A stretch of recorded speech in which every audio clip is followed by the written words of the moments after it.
Hey YouTube, welcome back to a brand new Animal Crossing New Horizons video. Today we're doing something a little different and breaking down 24 events and holidays that are missing from Animal Crossing New Horizons. It's a fun one and there's lots to get through, so without further ado, let's get straight into today's video.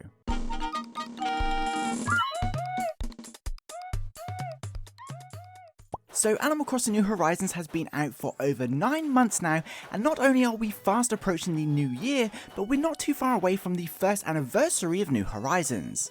In this time we've seen a bunch of holidays including Bunny Day and Halloween, and even some new events including May Day and International Museum Day. Taking part in these events, whether it's enjoying the day or unlocking new furniture, is a large part of the charm of Animal Crossing, and it's something that's always been a huge part of the game since the original.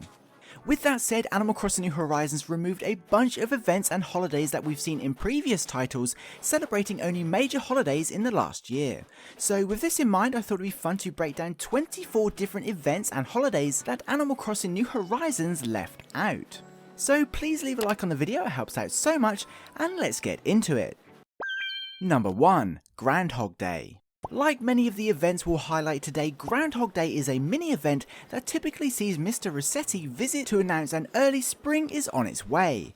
During the event, and depending on which game you're playing, other special characters such as Tortimer or Isabelle also stop by to celebrate and hand out limited time items such as flower models or a Mr. Rossetti model.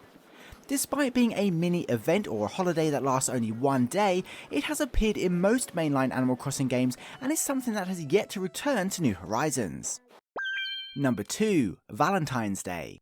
Just as you'd expect, Valentine's Day is a smaller holiday than usual, but is celebrated in pretty much every Animal Crossing game except New Horizons, at least for now. Typically in the run up to Valentine's Day, villagers would talk about sending letters and chocolates to others, and the player would receive a chocolate love heart from their Valentine.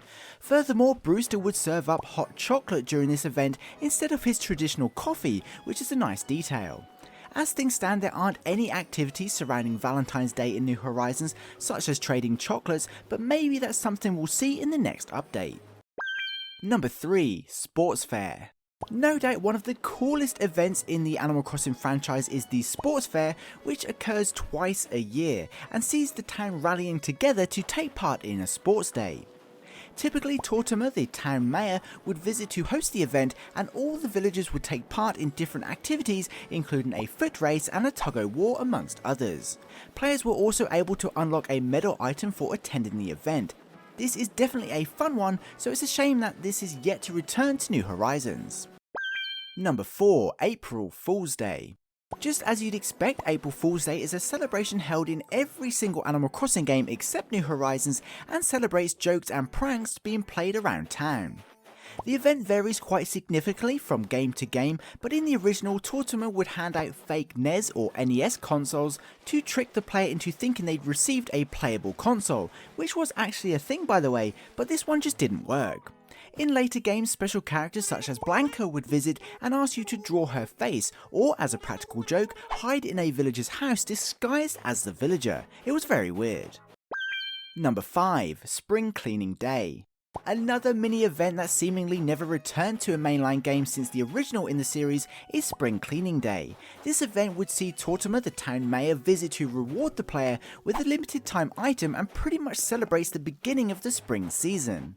Again, I'm not sure why it was removed. I think having smaller events like this in New Horizons would add so much more to the game.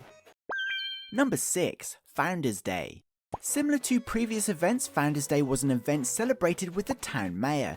Founders Day took place in summer and honoured the player's town and their founders. Again, only a small event, but brought a day celebration, a ton of new villager dialogue, and new items for the player. Number 7. Hometown Day. Hometown Day was an event much like the Nature Day event we experienced in New Horizons. However, instead of celebrating nature, Hometown Day celebrated the unique aspects of their town and how they differed from others. Because of this, the players would receive an item based on which train station they had in their town. If this was added to New Horizons, you could imagine it would be like getting a different item depending on what airport building we have, and encourage you to visit others to get theirs. It would be pretty cool, so it's disappointing this event never made it into New Horizons. Number 8. Explorers Day. This event was only celebrated in the West in North American versions of the game and was a holiday dedicated to the explorer Christopher Columbus. It appears in the majority of the mainline Animal Crossing games and typically saw the player rewarded with more limited time items and the addition of a cutout standee that allowed for some adorable photo opportunities. Waking up to discover it was actually a holiday and a special character was visiting was a special thing in older Animal Crossing games. Number 9. Mayor's Day. This event is pretty self-explanatory because it focused on celebrating the town's mayor who visits to thank the town residents for supporting and electing him as mayor. This celebration runs in line with Election Day in the United States and players receive a special item for attending. All in all, it's quite a cool little event to take part in. Number 10. Officers' Day. As you've probably guessed by now, many of these events were celebrated on single days rather than over weeks, which is why so many were added to previous games. This way, many of the real-life holidays were celebrated along with a variety of special characters. Officers' Day was a celebration of the police station and its officers Copper and Booker, with the player receiving more limited time items.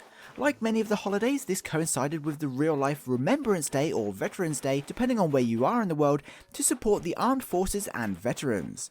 Of course, there's no surprise this event was removed, given New Horizons doesn't have a police station or these characters, but I'm hopeful they will be added in the future. Number 11. Sale Day. Sale Day was a very special event that occurred in November in past games and celebrated the economy and supporting local businesses. Not only did this event bring the mayor back to town, again with a special reward for the player, but also saw Tom Nook joining in with the celebrations. During this event, special grab bags which would cost the price of the year in bells would be available to purchase, so for example being 2020, each bag would cost 2020 bells. Anyway, each bag would include multiple items including furniture, clothing and interior items like wallpapers and flooring, so it was an awesome event and could easily be adapted with recipes if it were ever added to New Horizons. Number 12. Lardy Day. This day was unique to Wild World but still a noteworthy event. Lardy Day took place several times a year and saw villagers take part in a competition to write and design a new town tune. The player would listen to each tune, pick their favourite to represent the town. It's a very unique event and really there's no reason why something like this couldn't be added to New Horizons at a later date. Number 13. Yay Day. Yay Day is another event unique to Wild World that is celebrated multiple times a year. Although no activities are added during the event and no special characters actually visit, players are encouraged to compliment villagers and increase their friendships with residents. Of course, this mechanic is already in New Horizons, so it's strange this event doesn't exist. Number 14. Bright Nights. Bright Nights is another great event that's unique to Wild World and for some reason never returned to later games. During this event, villagers would decorate their homes and trees with bright lights in a town competition. Tortimer, the town's mayor, would visit for several days during the event and hold a vote so the winner could take the event spotlight. If nothing else, it was super fun to see lights and decorations on villager homes. With the level of customization and decoration features available in New Horizons, I'm surprised this event is missing. Number 15. Acorn Festival. The Acorn Festival only appeared in Wild World but closely resembles the Mushroom Season as a very strange special character called Cornimer, who is most likely just Tortimer dressed up, would visit and spread acorns all around town. These acorns could then be traded in for seasonal furniture items from the Mushroom series. So whilst we have mushroom furniture in New Horizons, and acorns for that matter, Cornimer and the event itself were seemingly removed for some reason. Number 16. Graduation Day. Back to some mini day-long events now, we have Graduation Day that was introduced to the franchise in the original Animal Crossing. Graduation Day was the celebration of all hard work and progress players made around town, and of course unlocked a special item by attending the event and speaking with the mayor. You'll probably have noticed many of these events rewarded players with models or single limited time items as a way to encourage players to take part, and given the amount of events in the game, saw a large amount of items available to collect. Number 17. Labor Day. Labor Day is a past event that occurs at different times of the year depending on what region you're in. Typically in the West and North America, Labor Day again celebrates the hard work of players and saw a special character visit to hand out a special item. In earlier games, Tortimer would reward players with a shop model. In later games, Isabel would visit the plaza with a unique cutout standee and reward the player with a picnic basket. Again, a small event, but always nice to see special characters, new villager dialogue, and of course exclusive items.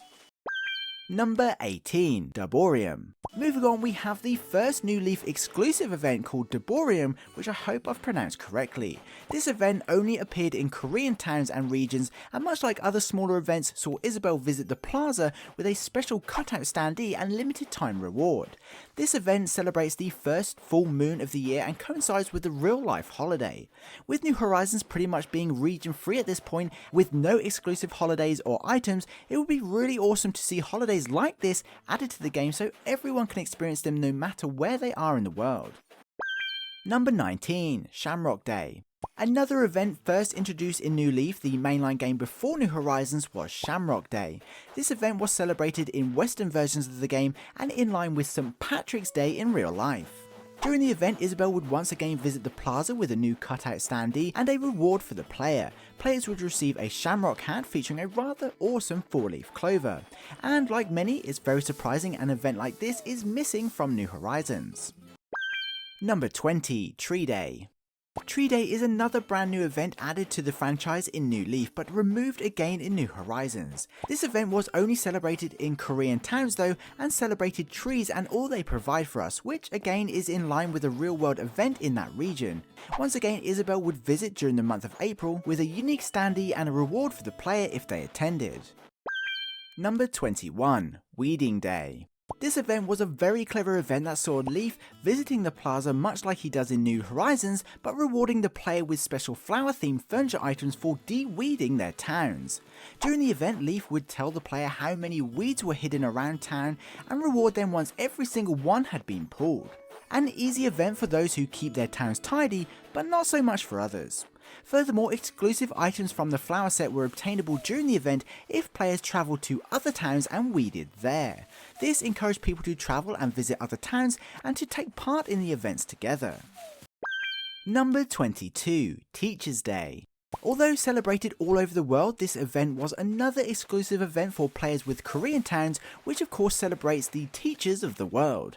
Just like the others, Isabel would be at the plaza to celebrate the event and of course reward the player with a rare item. Regional exclusive events like this made certain items obtained from these events very desirable in other regions. Number 23. Obon. Obon, which I hope I'm saying correctly, was a Japanese exclusive event that was introduced in New Leaf but never made it into New Horizons. This event celebrates our ancestors and pays tribute to them during this annual holiday.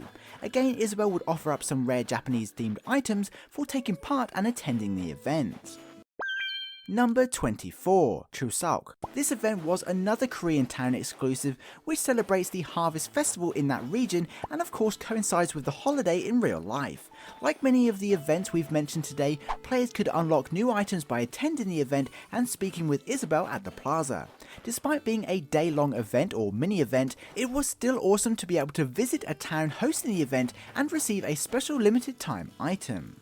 So there we have it. That was 24 events or mini events or holidays that have appeared in Animal Crossing in the past, with many of them based on real life holidays. Some of these events were unique to particular games, whilst others appeared in all of them. Unfortunately, as of making this video, not a single one of these 24 events made it into New Horizons. Yet. With that said, Animal Crossing New Horizons is receiving regular updates and the developers are actively adding new events and content in the coming months, so hopefully we'll see some, if not all of these, return soon. Despite many of these celebrations being one-day events, it really adds to the charm of Animal Crossing, and whether it's from unlocking items or just reading different dialogue, gave so much more depth to the game. Personally, I would love to see more of these smaller events added to New Horizons in 2021. But what do you think about these events? Did you ever take part in any of these? And would you like to see more events like these added in the future? Let us know your thoughts in the comments below. Anyway, for now, that pretty much wraps up this video. If you're an Animal Crossing fan, don't forget to subscribe, as I'll be uploading a bunch of New Horizons news as we head into the new year. Until then, I'd like to give a special thank you to this channel's Patreon supporters, as well as this channel's members. You guys absolutely rock and truly help me upload as regularly as I do. I couldn't do it without you. Don't forget to head over to our Discord server too, and of course, if you made it to the end of the video, please comment events, just to let me know you did. That would be super awesome, and please be sure to include which event you like the sound of the most, and what other kind of events you'd like to see added to New Horizons. I'd love to know. Anyway, I hope you enjoyed this video and found it entertaining. Please be sure to leave a like if you did. Thanks for watching, I hope you have an amazing day, stay safe, and I'll see you in my next video. Peace.